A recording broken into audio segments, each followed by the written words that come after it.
नमस्कार, मैं कुमार रवि खबरिया टॉप से। बात अपनी माटी की करेंगे, बात अपनी संस्कृति की करेंगे। जय सीताराम।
प्रधानमंत्री नरेंद्र मोदी उनको गद्दी पर राज दरबार पर बिठाएंगे, यानी कि प्रभु राम अपने पूरे सनातन, पूरी संस्कृति, पूरे धर्म का जो प्रतिबिंब जो हमारे भगवान राम है, मर्यादा पुरुषोत्तम राम, वह उस दिन अयोध्या में विराजमान होंगे। यानी कि वहां का रामलला, वहां का राम दरबार फिर से लगेगा, फिर से जगमग होगा। खबरिया टॉप की टीम के साथ आप सभी दर्शकों का, आप सभी व्यूअर्स का बहुत बहुत स्वागत। जय जय सीताराम। माना जा रहा है कि अयोध्या में भगवान रामलला यानी अपने परिवार सहित 22 जनवरी को वहां पर प्रधानमंत्री नरेंद्र मोदी उनको गद्दी पर राज दरबार पर बिठाएंगे। यानी कि प्रभु राम अपने पूरे सनातन, पूरी संस्कृति, पूरे धर्म का जो प्रतिबिंब जो हमारे भगवान राम है, मर्यादा पुरुषोत्तम राम, वह उस दिन अयोध्या में विराजमान होंगे। यानी कि वहां का रामलला, वहां का राम दरबार फिर से लगेगा, फिर से जगमग होगा। अभी पूर्वांचल की टीम के दौरे पर हमारी टीम निकली हुई है। चुनावी नब्ज को टटोला जा रहा है। हमारी खबरिया टॉप की टीम इस समय जौनपुर जनपद, जिसको सिराजे हिंद कहते हैं, पूर्वांचल का प्रवेश द्वार कहते हैं हम, जौनपुर मुख्यालय से 30 किलोमीटर दूर गोमती जो बहती है, जो गाजीपुर में जाकर गंगा से मिलती है, उस एक छोटे से कस्बे में हम लोग यहाँ पर आए हुए, हमारी जो है टीम आई हुई है। और इस समय हम केराकत तहसील में एक जगह आए हैं जहां पर अखंड रामायण का आयोजन हो रहा था और रामलला राम दरबार यहाँ पर कल एक दिन पहले से बैठे हुए थे और बहुत ही कीर्तन और सोहर हर तरीके का यहाँ पर देखने को मिला, सुनने को मिला। वाकई ये सनातन संस्कृति और धर्म यहाँ पर जो एक देखने को मिला और बच्चों को भी, स्त्रियां, महिलाएं सब यहाँ पर जो देखने को मिल रही हैं। और जो अभी सोहर अभी कुछ देर पहले हो रहा था, सारे मोहल्ले में हल्ला हो गया और साकेत नंदिनी के घर लल्ला हो गया। तो ये जो लल्ला यहाँ पर बेटा हुआ था इनको, और उसके साथ साथ ये साकेत है, साकेत नगरी, ये साकेत उनका खुद नाम है, पत्नी का नाम नंदिनी है।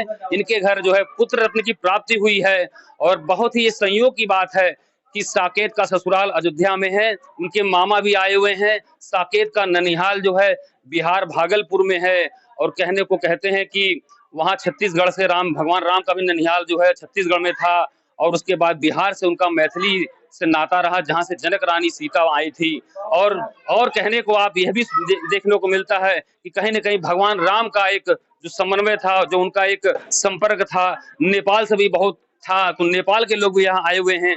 तो ये बहुत ही सुंदर देखने को नजारा मिल रहा है कि एक ही रामलला राम दरबार यहाँ पर जो विराजमान है, किस तरीके से ये सनातन संस्कृति की खूबसूरती है, इसकी सौंदर्य है कि एक परिवार में ऐसा आयोजन हो रहा है। रामलला दरबार आप देखिए, ये बैठे हुए हैं यहाँ पर अखंड रामायण का पाठ पूरे अपने परिवार के साथ, प्रभु राम, प्रभु माता सीता, जानकी, लक्ष्मण और हनुमान, सारा पूरा परिवार। तो यही जो कहने को कहते हैं सनातन, हमारा सनातन संस्कृति यही मानी जाती है कि एक साथ पूरा परिवार, सकल समाज, सब लोग मिल बांट कर खुशी मनाते हैं और अपने सनातन धर्म संस्कृति को इसी तरह आगे बढ़ाते हैं। आइए हम यहाँ के जो जजमान है, ये साकेत है, राजू है और उनकी पत्नी नंदिनी है। इनके घर पर जो है पुत्र रत्न की प्राप्ति हुई है। पहले तो खबरिया टॉप की टीम की तरफ से इनको बहुत बहुत हार्दिक बधाई। और अभी सोहर पे बात हो रही थी कि सोहर जो हमारे जो आजकल के जो आप देखेंगे कि यूट्यूब और तमाम तरीके के जो इस तरीके के जो चल रहे हैं इंटरनेट मीडिया पर, ये लुप्त होता जा रहा है। लेकिन आज ये फिर देखने को मिला कि तमाम तरह के सोहर भी गाए हुए हैं, औरतों ने मिलकर गाना बजाना किया और पुरातन जो संस्कृति है, जो सभ्यता है, वो फिर से जुड़ती हुई नजर आई, क्योंकि यही हमारे भारत संस्कृति की बहुत बड़ी एक विविधता है कि विविधता में भी एकता है और सब लोग सामंजस्य होकर। तो भगवान राम जो मर्यादा पुरुषोत्तम कहे जाते हैं, भगवान इसलिए नहीं कहे जाते हैं क्योंकि वह मानवों में इस जो है सबसे सर्वोत्तम थे, परिवार को जोड़ के रखने का काम करते थे और समाज में एक सकारात्मक संदेश देने का काम करते थे। आइए हमारे गुरु इनके हैं, जो यजमान के, राजू के, यहाँ पर साकेत के जो ये पंडित जी हमारे हैं। अब कामेश्वर मिश्र शुक्ल जी जो है, इनसे हम बात करते हैं। काफी यहाँ के पुराने हैं और संस्कृति और सभ्यता पर बहुत ही इनकी वैदिक मंत्रोच्चार पर अच्छी पकड़ है। और इनसे हमारी खबरिया टॉप की टीम बात करती है कि भगवान रामलला विराजमान 22 जनवरी को अयोध्या में होंगे और आज एक दरबार छोटा सा यहाँ उन्होंने अपने जो है यजमान के साथ लगा रखा है। इस पर क्या कहना है पंडित जी का? ये पंडित कामेश्वर प्रसाद शुक्ल से हम बात करते हैं। जी पंडित जी। ये जगत नियंता भगवान की कृपा से, जो भगवान राम ये जगत के नियंता है, उनकी कृपा से अजय कुमार गुप्ता को पौत्र की प्राप्ति हुई है और नंदिनी और साकेत कुमार सिंह को पुत्र की प्राप्ति हुई है। उसी उपलक्ष्य में अखंड रामायण का पाठ किया जा रहा है और हम लोग इसी में उपस्थित हैं इस समय। और हमारी पूरी टीम हमारे साथ है, जो कि हर रामायण को अखंड पाठ हुआ है और अखंड रामायण का पाठ होने के बाद हवन हुआ है। हवन के बाद प्रसाद वितरण कार्यक्रम चल रहा है। पंडित जी, आपने बात की भगवान राम पर तमाम तरीके के वाद विवाद हर तरीके से राम मंदिर पर हुआ, जो भी चीजें हुई यह इंसान के बस की बात नहीं थी। लेकिन आप क्या कहना चाहेंगे, क्या भगवान राम केवल भगवान ही थे या मनुष्यता के प्रतीक थे, मानवता के प्रतीक थे? किस तरीके से पारिवारिक एकता और संबल को वह जो है आगे दर्शाते गए, इस पर क्या कहना है आप? भगवान राम जो है मर्यादा पुरुषोत्तम राम है, ये एक हमारे आदर्श हैं और इनका आदर्श सनातन से चला आ रहा है। उसी के आधार पर धरा टिकी हुई है और हम मानव